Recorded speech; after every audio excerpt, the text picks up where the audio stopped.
तो हम लोग चैप्टर कवर कर रहे हैं थर्मोडायनेमिक्स, और लास्ट क्लास में हम लोगों ने इंटरनल एनर्जी, हीट और वर्क के बारे में डिस्कशन किया। राइट। आज का हमारा टॉपिक है फर्स्ट लॉ ऑफ थर्मोडायनेमिक्स, जिसे law of conservation of energy के नाम से भी जाना जाता है। और law of conservation of energy, जैसे ही आपको ये नाम सुनाई दिया, आप लोगों के दिमाग में ऐसे ही एक कुछ शब्द और आए होंगे। आप लोगों ने अपनी लोअर क्लासेस में law of conservation of mass के बारे में पढ़ा है, और law of conservation of mass को हमने बहुत सिंपली डिफाइन किया था कि किसी भी केमिकल चेंज के अंदर रिएक्टेंट का मास हमेशा प्रोडक्ट के मास के बराबर होता है। राइट। इसका मतलब ये निकल के आया कि जो मास होता है वो हमेशा कंजर्व रहता है, मास चेंज नहीं होता है। बिल्कुल उसी तरीके से law of conservation of energy भी कहता है कि energy can neither be created nor be destroyed.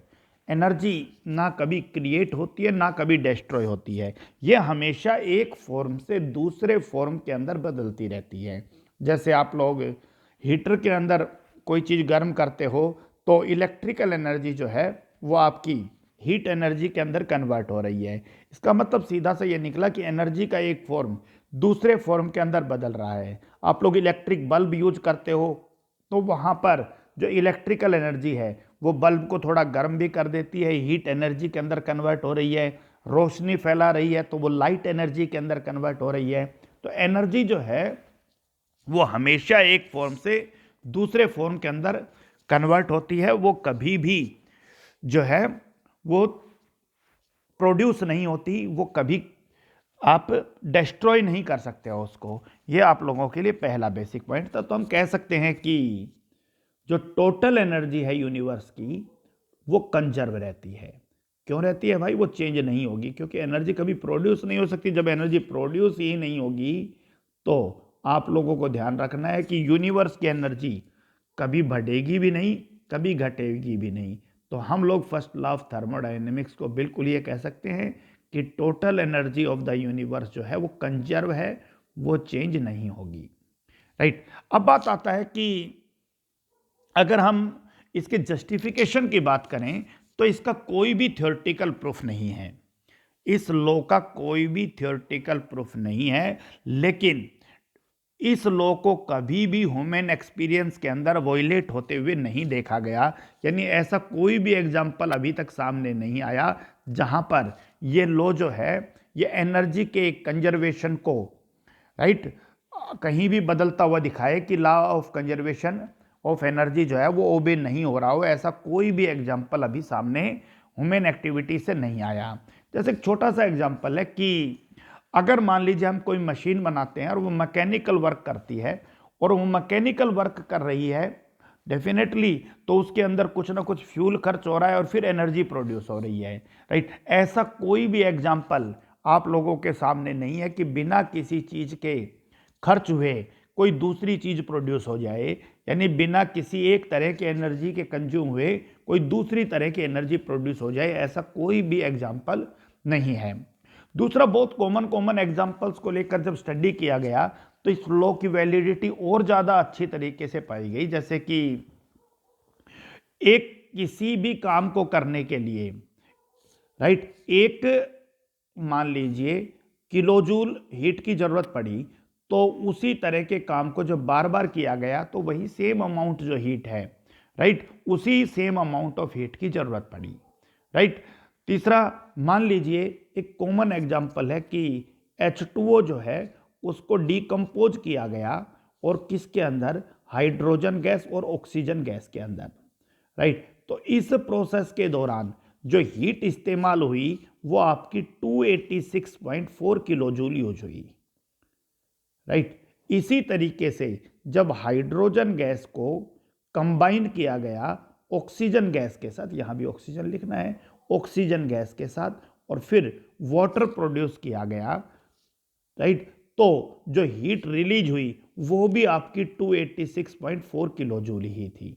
Right. इसका सीधा सा मतलब ये निकला कि सेम चेंजेस अगर हो रहे हैं तो एनर्जी का जो चेंज है वो भी सेम आ रहा है। राइट। ये आपके जस्टिफिकेशन है किसके? फर्स्ट लॉ ऑफ थर्मोडायनेमिक्स के। राइट। इसके ज़्यादा वैलिडिटी को एक्सप्लेन किया गया एक मैथमेटिकल एक्सप्रेशन से, और मैथमेटिकल एक्सप्रेशन ये कहता है कि मान लीजिए ये कोई भी एक कंटेनर है और इस कंटेनर के अंदर कोई भी सब्सटेंस मौजूद है और उस सब्सटेंस की इंटरनल एनर्जी है U1, उसकी इंटरनल एनर्जी है U1। अब इसकी इंटरनल एनर्जी दो तरीके से चेंज होती है। एक तो फैक्टर है क्यू, कि या तो हीट एब्जॉर्ब हो या हीट इवॉल्व हो, और एक फैक्टर है work is done on the system और work is done by the system. हम लोगों ने लास्ट लेक्चर में बहुत अच्छे से बात किया। तो मान लीजिए कि ये सिस्टम क्यू हीट को एब्जॉर्ब करता है, क्यू हीट एब्जॉर्ब करता है, ओके, क्यू हीट एब्जॉर्ब करता है, तो आपको पता है क्यू की वैल्यू पॉजिटिव रहेगी। You should write as positive Q. Okay, so now the internal energy becomes U2, right, और U2 is represented as U1 plus Q, right. और आप अभी U2 ना भी लिखो तो आप इसको कह सकते हो कि अब इंटरनल एनर्जी पहले जितनी थी अब वो चेंज होकर क्या हो गई है, U1 प्लस Q। और मान लीजिए W जो है वो वर्क डन हो रहा है on the system, W is work done on the system. अब W वर्क डन है ऑन द सिस्टम, तो आपको पता है कि work done on the system है, सो W is also positive, right, it is positive W। सो जो इंटरनल एनर्जी है, फाइनल इंटरनल एनर्जी है, दैट इज U1 जो इनिशियल इंटरनल एनर्जी थी, Q heat absorb by the system and W is work is done on the system. ये हमने को मैंने इसको जब आप थोड़ा सा सॉल्व करोगे तो आपको ये U2 minus U1 is equal to Q plus W and this is a relationship delta U change in internal energy is equal to Q plus W। तो ये मैथमेटिकल फॉर्मूला है फर्स्ट लॉ ऑफ थर्मोडायनेमिक्स को explain करने का, right. और ये statement आप लोगों को बताएगा कि change in internal energy delta U change in internal energy is equal to Q positive है, heat added to the system, negative होता तो heat evolved by the system होता, और W भी पॉजिटिव है, so work is done on the system. इन दोनों के सम के बराबर है, तो ये बात आप लोगों को पता होना चाहिए। डेल्टा U जो है वो चेंज इन इंटरनल एनर्जी है, राइट, Q जो है वो heat added to the system है, राइट, और W जो है वो work is done on the system है। तो इसको अब आप सबको पता है, क्योंकि W जो है वो आपका माइनस P डेल्टा V के बराबर है और P एक्सटर्नल है, P एक्सटर्नल डेल्टा V के बराबर है। So delta U is equal to Q minus P delta V, this is P external. आप लोग ध्यान रखिएगा इसको, और सिंपली तौर पर आप ऐसा लिख सकते हो। क्लियर हो गया? Okay. If process is carried out at constant volume, अगर आपका प्रोसेस कांस्टेंट वॉल्यूम के ऊपर कैरी हो रहा है, प्रोसेस जो है वो कैरी आउट हो रहा है, किसके ऊपर कैरी आउट हो रहा है भाई? Constant volume. तो आपको पता है कि V1 is equal to V2, so delta V2 minus V1 is equal to 0। जब भी कोई चीज़ कांस्टेंट होती है उसके अंदर चेंज हमेशा 0 होता है। So delta U is equal to Q minus P into delta V is equal to 0। ऊपर जो फॉर्मूला था उसमें हमने वैल्यू पुट कर दी। So delta U is equal to Q, right. और डेल्टा U जो है उस Q को अब आप Q ना लिख के Q के नीचे एक सबस्क्रिप्ट V यूज कर लोगे। V का मतलब है constant volume, V represent to constant volume. So Q V का मतलब है हीट एब्जॉर्ब और evolve at constant volume. Q V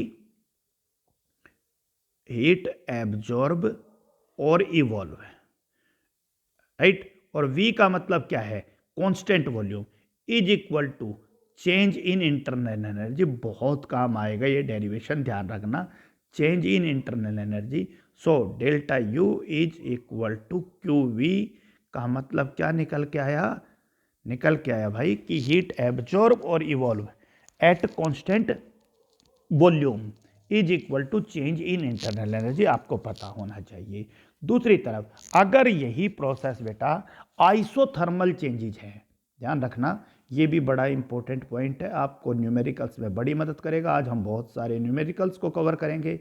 ये आपका आइसोथर्मल है, और आइसोथर्मल का मतलब ये हुआ कि कोई भी गैस आइडियल गैस में अगर चेंज आ रहा है, कोई भी गैस एक्सपेंड कर रही है या कंप्रेस कर रही है, लेकिन उसका टेम्परेचर चेंज नहीं हो रहा, तो इसका मतलब ये हुआ आइसोथर्मल चेंजेस को आप लोग एक्सपेंशन इन वैक्यूम कहोगे भाई, एक्सपेंशन इन वैक्यूम,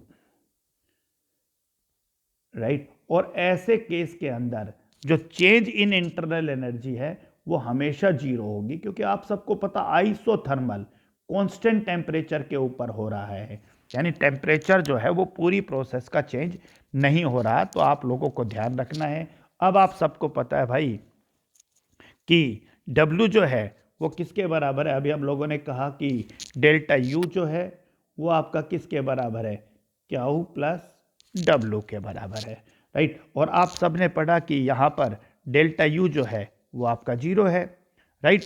और डेल्टा U आपका जीरो है तो Q प्लस W जो है वो भी आपका क्या हो जाएगा, जीरो हो जाएगा। तो आप लोगों को ध्यान रखना है भाई कि डेल्टा U जो है वो आपका क्या हो गया है, जीरो हो गया। डेल्टा U जीरो क्यों हो गया, क्योंकि ये आपका आइसोथर्मल चेंज है।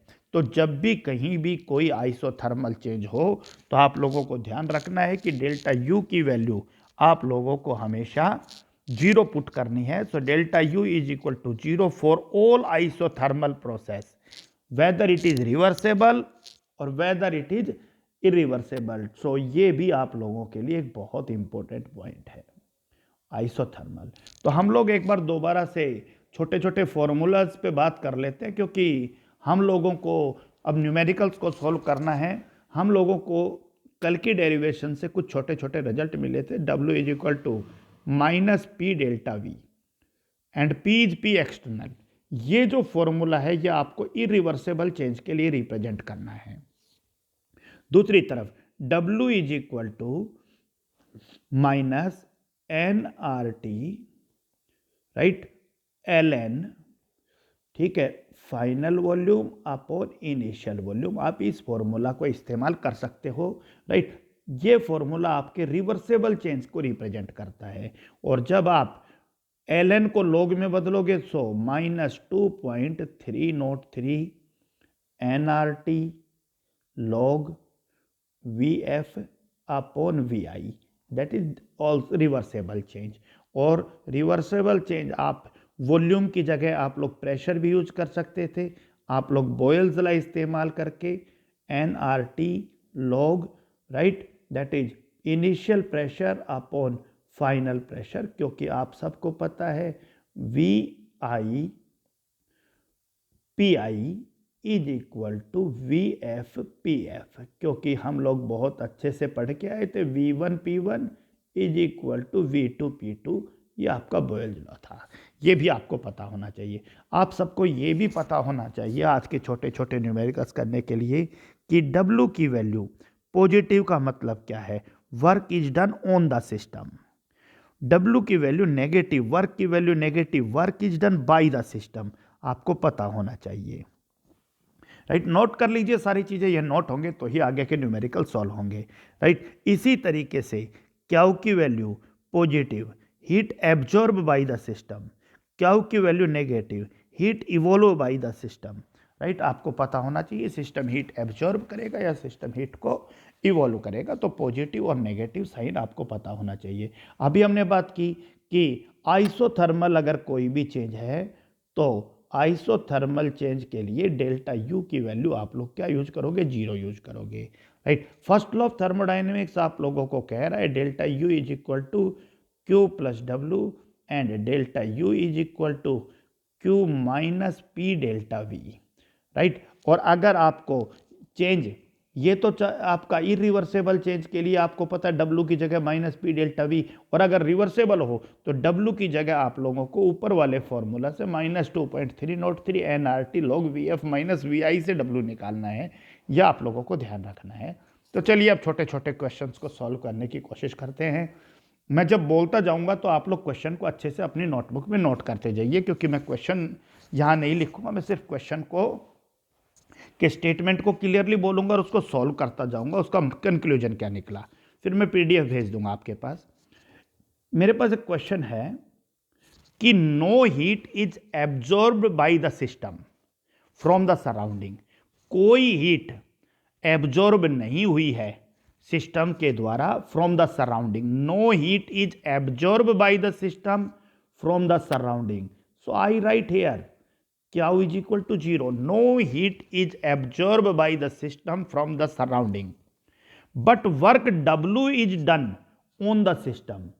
Work W is done on the system. Work is done on the system. ध्यान रखिएगा, यहाँ पर वर्क हुआ है तो work is done by the system. यहाँ पर W जो है वो आपका क्या है, work is done on the system. So I write here work is done on the system, so W is equal to positive W. It clear है, right. अब क्वेश्चन आता है कि what type of wall does the system have, कि कोई भी चीज, तो आप सबको पता है कि फॉर्मूला आपका delta U is equal to Q plus W है, क्योंकि ना अंदर की हीट बाहर जा रही है और ना बाहर की हीट अंदर आ रही है। Q 0 होते ही आप समझ जाइए कि आपकी वॉल एडियाबैटिक है।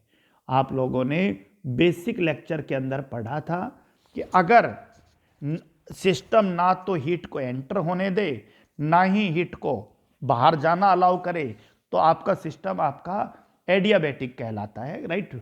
और एडियाबैटिक का सीधा सा मतलब है कि नो हीट कैन एंटर और लीव्स द सिस्टम। तो ये एक छोटा सा क्वेश्चन था कि वॉल किस तरह की थी, आपको पता चल गया। चलिए second question, no work is done on the system. No work is done on the system, so no work is done on the system, but Q amount of heat is taken out from the system and given to the surrounding. Heat is taken out from the system and given to the surrounding. Heat जो है वो surrounding में जा रही है, मतलब heat release हो रही है। So Q is equal to here minus Q। Heat release हो रही है माइनस Q, हीट एब्जॉर्ब हो रही थी प्लस Q। अगर आपको ऊपर वाली चीजें नहीं पता होंगी तो आप ये क्वेश्चन नहीं कर पाओगे। So what type of wall does the system have, क्योंकि हीट जो है वो बाहर जा रही है और हीट बाहर जा रही है तो बेटा आपकी हीट थर्मली कंडक्टिंग वॉल है, वो हीट को कंडक्ट कर रही है, वो हीट को बाहर जाना अलाउ कर रही है। तो क्या उसे आपको पता चल गया। चलिए one more question, that is W amount of work is done by the system. W amount of work is done by the system. If work is done by the system, so W is equal to negative W. If work is done on the system, W is positive W. And Q amount of heat is supplied to the system. Q amount of heat system को supply की गई है, इसका मतलब heat absorb हुई है, so it is positive W. So delta U, you know it is Q plus W, right? So delta U is equal to, क्योंकि W आपको पता है यहाँ पर प्लस W नहीं है माइनस W है, सो यू शुड माइनस W, इसको हटा देते हैं अब हम, क्योंकि W प्लस W नहीं रहेगा, माइनस W है, राइट। तो क्योंकि वर्क जो है वो डन हुआ है बाय एब्जॉर्बिंग हीट, हीट को एब्जॉर्ब करके वर्क डन हुआ है, इसका मतलब मैटर कहीं भी लीव करके नहीं गया है इस क्वेश्चन के अंदर। आपका जो सिस्टम है वो क्लोज्ड सिस्टम है, ध्यान रखना, ओपन सिस्टम नहीं हो सकता है ये बिल्कुल आपका कैसा सिस्टम है, क्लोज्ड सिस्टम है। क्लोज्ड सिस्टम है तभी हीट एब्जॉर्ब हुई है, आइसोलेटेड नहीं है, क्योंकि आइसोलेटेड होता तो हीट जो है वो बाहर नहीं जा पाती, और वर्क डन हुआ है, इसका मतलब आपका सिस्टम कैसा सिस्टम है, क्लोज्ड सिस्टम है। चलिए अब कुछ मैथमेटिकल छोटे छोटे क्वेश्चंस पे बात करते हैं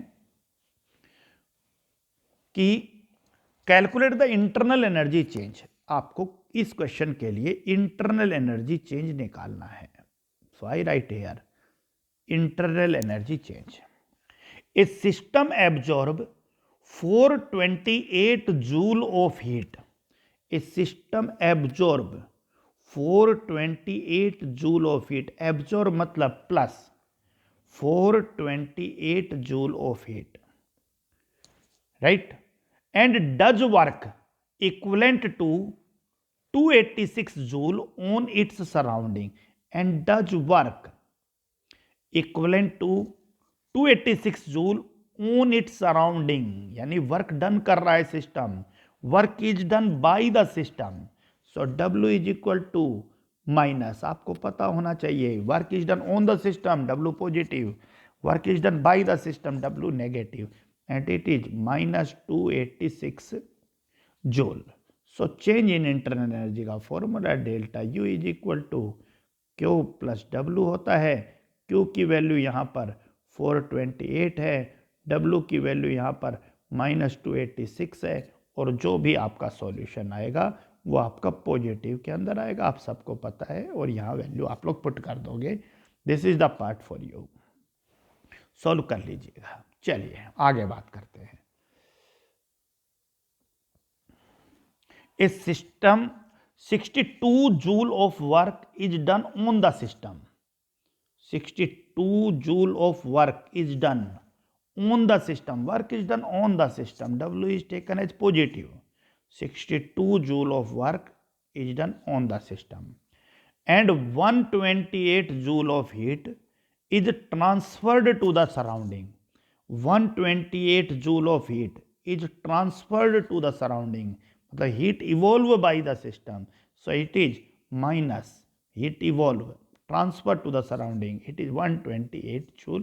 Again delta U is equal to Q plus W, and Q is equal to minus 28 plus 62, right, it is negative, और जो भी आपका आएगा this is your another part.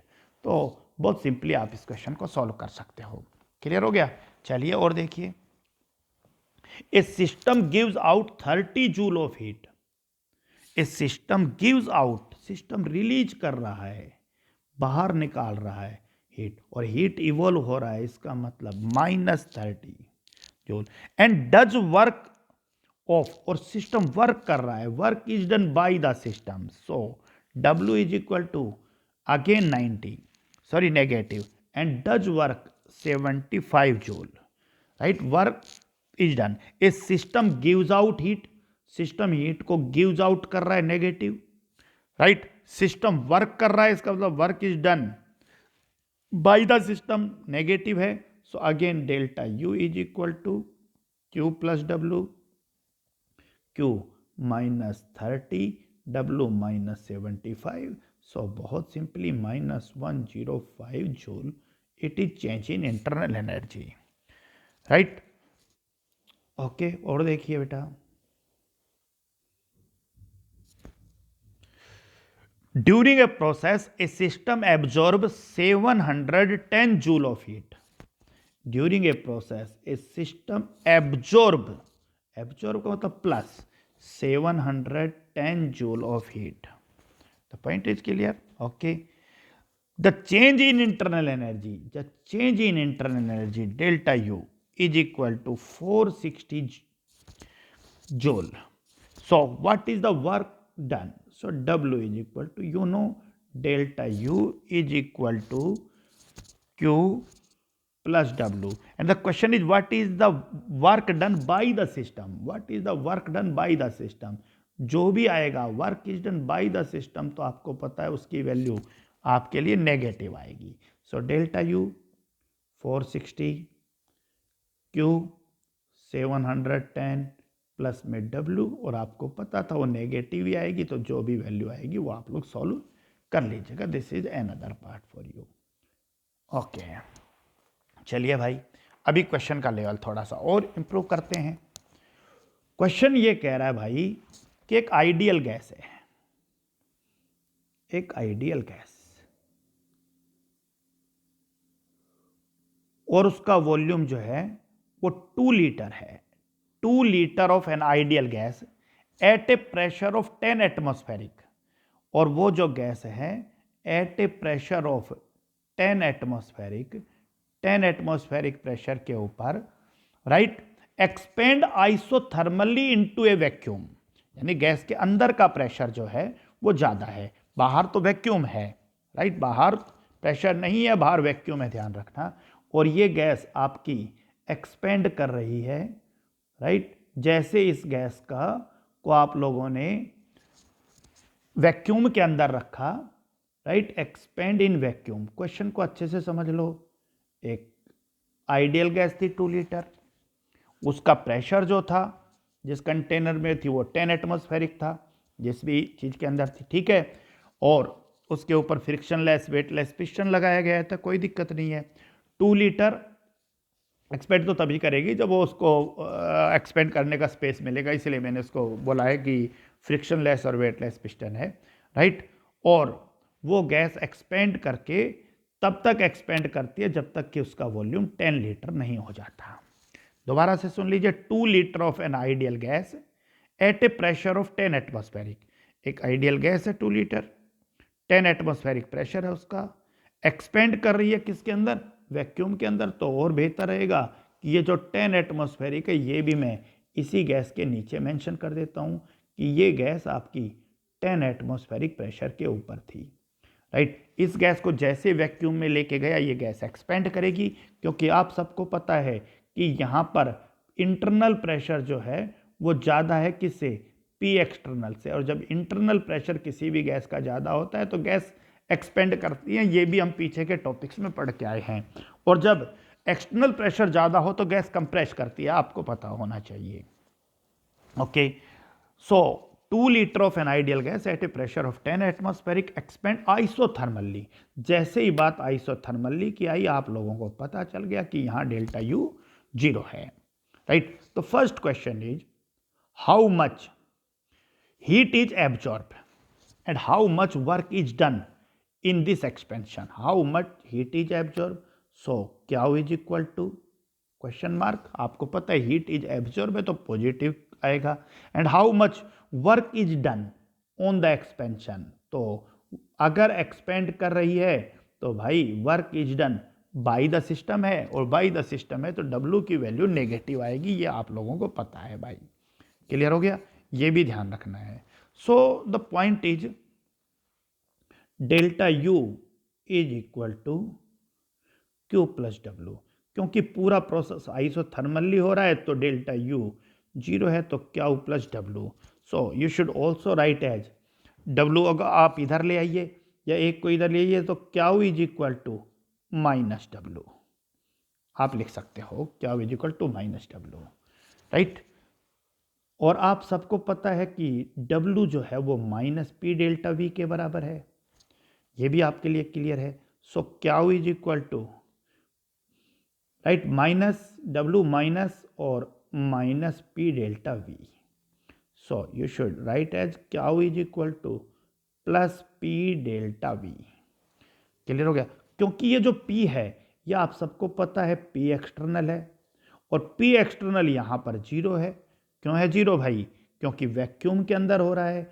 So P external is equal to 0 and delta V, so final volume minus initial volume, that is, so Q is equal to 0 into 8। So Q is also 0। The point is clear और not? Okay, तो आप लोगों को ध्यान रखना भाई कि Q यहाँ पर 0 होगा। Point is clear, right. दूसरी बात, क्योंकि एक्सपेंशन आकर हो रहा है वैक्यूम में तो आप सबको ये पता ही है कि P एक्सटर्नल यहाँ पर 0 है, that is your part, right. अभी इसी क्वेश्चन के अंदर एक और क्वेश्चन पूछ लिया गया है, राइट, कि how much heat is absorb, कितनी हीट एब्जॉर्ब होगी। The second part, how much heat is absorb, heat absorb, इसका मतलब आपसे क्या पूछा है और क्या की वैल्यू फिर से पॉजिटिव आएगी, right. If the system expand against a constant external pressure, अगर P एक्सटर्नल जो है वो आपका वैक्यूम नहीं होता बाहर, P एक्सटर्नल जो है वो 1 एटमॉस्फेरिक होता और एक्सपेंड करती जाती करती जाती करती जाती, तो फिर आपका वही फिर से मामला भाई, delta U is equal to Q plus W. क्योंकि आप सबको पता है मामला फिर से आइसोथर्मली ही चल रहा है। So delta U is equal to 0. So Q is equal to minus W, right? And Q is equal to minus W is equal to minus P delta V. So it is P delta V, right? And यहाँ पर P external that is 1 atmospheric question में given है, और delta V आप लोगों के लिए 10 minus 2, क्योंकि वो गैस 2 लीटर से 10 लीटर हो गया. So it is Q is equal to 8, right? और क्योंकि आपको पता है प्रेशर जो है वो आपका एटमॉस्फेरिक के अंदर है, वॉल्यूम आपका लीटर में है, तो 8 लीटर एटमॉस्फेरिक ध्यान रखना. और इस चीज को आप लोग रिमेंबर रखिए कि 1 litre atmospheric is equal to 101.3 joule, right? आप लोगों ने आर की वैल्यू के अंदर इस तरह के टर्म्स को बहुत यूज किया है, राइट? जब आप लोगों ने स्टेट्स ऑफ मैटर पढ़ा था, राइट? आप डिफरेंट प्रेशर की यूनिट्स को एक दूसरे में चेंज करना सीखे थे. तो 1 litre atmospheric is equal to 101.3. इसी क्वेश्चन में एक पार्ट और पूछा है, ये सभी आपके इरिवर्सेबल एक्सपेंशन थे. How much heat is absorb, again the third part is, फिर से वही क्वेश्चन, 2 लीटर गैस और gas is ideal gas, right? The pressure is 10 atmospheric, ध्यान रखना वही चीज चल रही है, राइट? वो गैस आपकी एक्सपेंड कर रही है, क्लियर हो गया? ठीक है. और एक्सपेंड होकर वो गैस आपकी कितनी हो जाती है? 10 लीटर हो जाती है. यही तो चीज पड़ी थी. तो अब क्वेश्चन है how much heat is absorb, कितनी हीट एब्जॉर्ब होगी क्यों if the expansion is conducted reversibly. If the expense is conduction reversible, जो एक्सपेंशन है वो क्या होगा? रिवर्सेबल होगा. ओके, कोई बात नहीं है, रिवर्सेबल होते आपको पता है फॉर्मूला चेंज हो जाएगा. एट टेम्परेचर रिवर्सेबल हो जाएगा, और टेम्परेचर आपका 298 केल्विन है. So again delta U is equal to Q plus W. क्योंकि आइसोथर्मल चल रहा है तो डेल्टा यू जो है वो आपका 0 है. फिर से Q is equal to minus W. और आपको पता है कि W जो है वो रिवर्सेबल के लिए -2.303 nRT log VF upon VI. This is your part. So Q is equal to plus 2.303 nRT log VF upon VI, right? क्योंकि अभी इस क्वेश्चन के अंदर आपके पास नंबर ऑफ मोल्स नहीं है, और कोई ऐसा तरीका भी नहीं है कि नंबर ऑफ मोल आप डायरेक्ट निकाल पाओ. लेकिन आपको पता है कि आइडियल गैस है तो इक्वेशन को फॉलो करेगा. एनआरटी आपका किसके बराबर होगा? पीवी. और यहाँ पर आपके पास गैस का फाइनल प्रेशर भी मौजूद है. So Q is equal to 2.303 PV, the point is clear. और log V F upon V I value put कर दीजिए. 2.303, प्रेशर इज 10 एटमॉस्फेरिक है गैस का, राइट? जो प्रेशर है वो आपका गैस का 10 एटमॉस्फेरिक है. वॉल्यूम आपका गैस का 2 लीटर है. लॉग वॉल्यूम फाइनली 10 हो गया और शुरू में 2 था. आप इसको सॉल्व कर लीजिएगा, राइट? सो 2.303 इंटू 20, और log 10/2 को आप लोग log 10/2 को आप लोग अलग अलग सोल्व कीजिए. log 10 minus log 2. आप लोगों को log टेबल बहुत अच्छे से इक्विलिब्रियम में बताया था मैंने. log 10 आपका जो है वो 1 होता है, और log 2 जो है 0.3010 होता है. तो इस क्वेश्चन में आप लोग पुट कर लीजिएगा. The point is clear for you, right? तो रिवर्सेबल में कौन सा फॉर्मूला लगेगा और इरिवर्सेबल में कौन सा फॉर्मूला लगेगा, अच्छे से ध्यान रखिए इस चीज को. यही इन न्यूमेरिकल्स का इंपॉर्टेंट पोर्शन है, राइट? चलिए एक और न्यूमेरिकल करते हैं. ठीक है, तो क्वेश्चन चलिए जो भी है, एक gas absorb 120 joule of heat. Gas absorb 120 joule of heat. So क्या is equal to 120 joule and expand against the external pressure. So P external pressure is 1.10 atmospheric and gas is expand. So definitely work is done by the system, right? From a volume. So initial volume जो है वो 0.5 litre है, इस volume से expand करके आपकी 2 litre तक expand हो रही है. So what is the change in internal energy, delta U आपसे पूछा है और इसने बताया कि 1 लीटर एटमॉस्फेरिक को आप लोग 101.3 जूल यूज करोगे. This is part. So you know delta U is equal to Q plus W. So Q is given for you. W is equal to minus P delta V. Right or wrong? And you know it very well that work gas expand हो रही है तो work is by the system है, W की value negative ही आएगी.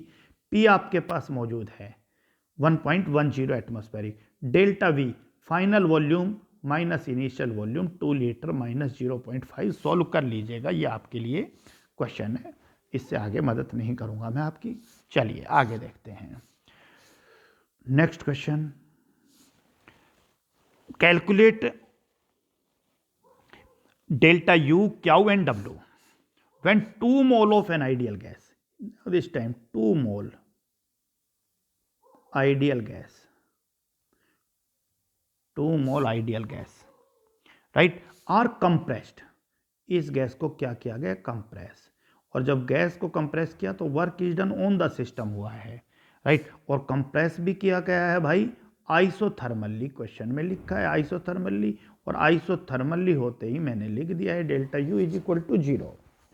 And reversibly, और reversibly होते ही आप लोगों को पता चल गया कि आप फॉर्मूला डिफरेंट यूज करोगे, राइट. फ्रॉम 1 बार टू 10 बार, यानी आपकी गैस जो है उसको कंप्रेस किया गया है तो उसका जो प्रेशर है वो पहले 1 बार था, और जैसे ही वो गैस कंप्रेस हो गई है अब उसका प्रेशर जो है वो 10 बार हो गया है. अब वॉल्यूम की बजाय आप लोग प्रेशर वाला फॉर्मूला लगा सकते हो, right. So W is equal to minus 2.303, wait for a minute, minus 2.303 nRT log initial pressure upon final pressure. आपका फॉर्मूला चेंज हो गया. So right, the second one is when the gas is compressed. You know it very well, when the gas is compressed isothermally, so work is done on the system. So work is done on the system. At that time W is taken as positive. The point is clear or not? Work is done on the system, W is taken positive. Work is done by the system, W is taken negative, right. So W is equal to 2.303, 2 mole of ideal gas, right. Question बार में चल रहा है, R की value 0.083, right. लेकिन क्योंकि यहाँ पर एनर्जी निकालनी है तो ध्यान रखना एनर्जी के टर्म में आपकी आर की वैल्यू डिफरेंट होगी. तो मैं आपको तीनों वैल्यू फिर से बता देता हूँ कि अगर आपका क्वेश्चन प्रेशर के टर्म में निकालना है तो आर की वैल्यू प्रेशर एटमॉस्फेरिक होगा तो 0.0821 लीटर एटमॉस्फेरिक पर केल्विन पर मोल, राइट, पर केल्विन पर मोल, okay.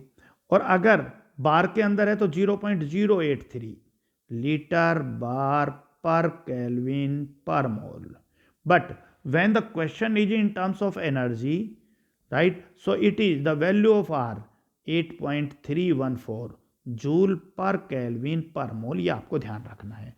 So here N is equal to 2, it is 8.314. The temperature is, the whole process is carried out 25 degrees Celsius, but the value of R is in Kelvin, so 25 degree Celsius में आप 273 add कीजिए, 298 Kelvin, right, okay. Log initial pressure, you know it very well, the initial pressure is,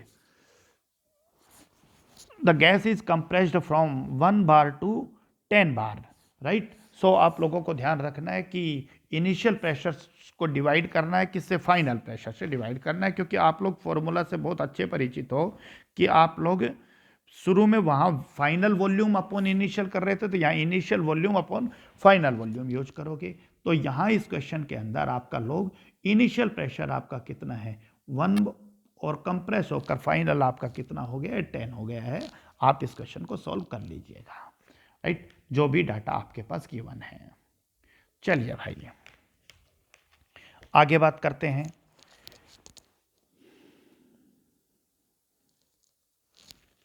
three moles of hydrogen gas, 3 mole of H2,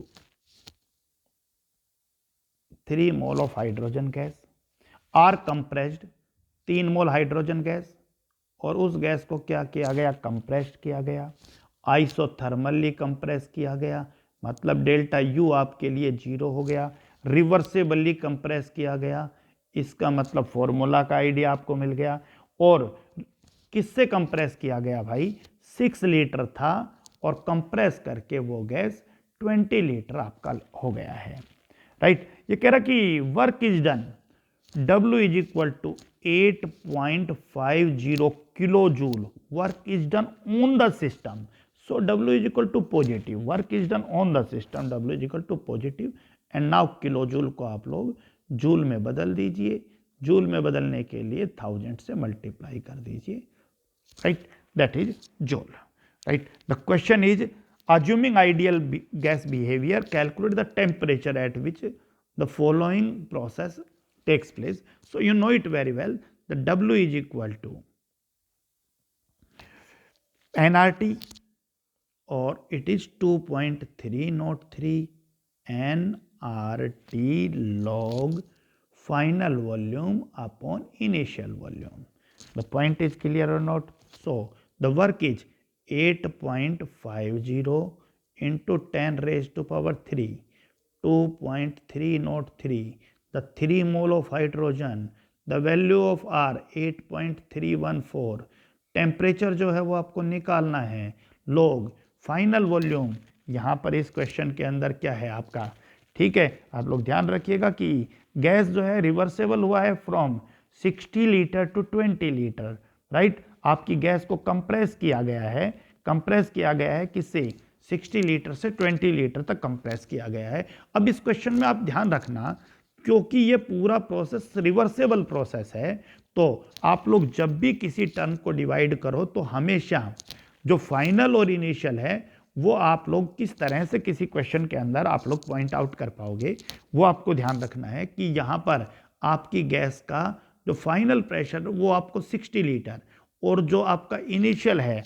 right, वो आपको क्या major करना है 20 litre, क्योंकि gas जो है वो रिवर्सेबल प्रोसेस को शो कर रही है, यानी यहाँ पर एक्सपेंशन और कंप्रेशन दोनों साथ साथ चल रहे हैं। तो इस केस के अंदर क्योंकि एक गैस थी, एक कंटेनर में थी और 60 लीटर से 20 लीटर तक आपकी कंप्रेस हुई है, इसका मतलब एक्सपेंड कहाँ से होगी, 20 लीटर टू 60 लीटर तक जाएगी। तो ये आपको ध्यान रखना है, राइट। इस पॉइंट पे आप लोगों को दोबारा से भी मैं डिस्कशन करूंगा कि भाई कहाँ से कहाँ, किस पॉइंट से किस पॉइंट के ऊपर आपको बात करना है।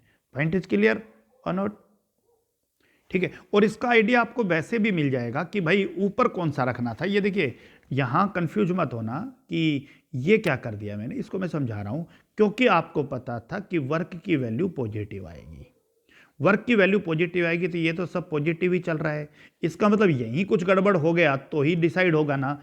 अगर ये आप लोग 20/60 करते, यानी इसे आप फाइनल मानते, तो क्या होता, क्योंकि रिवर्सेबल में दोनों तरफ है, तो आप लोगों को क्वेश्चन के अकॉर्डिंग चलना है। तो log 20 माइनस log 60, ये वैल्यू आपकी लेस है और ये वैल्यू आपकी मोर है, आपका आंसर क्या आ जाता, नेगेटिव, जबकि हमें क्या चाहिए था, पॉजिटिव चाहिए था।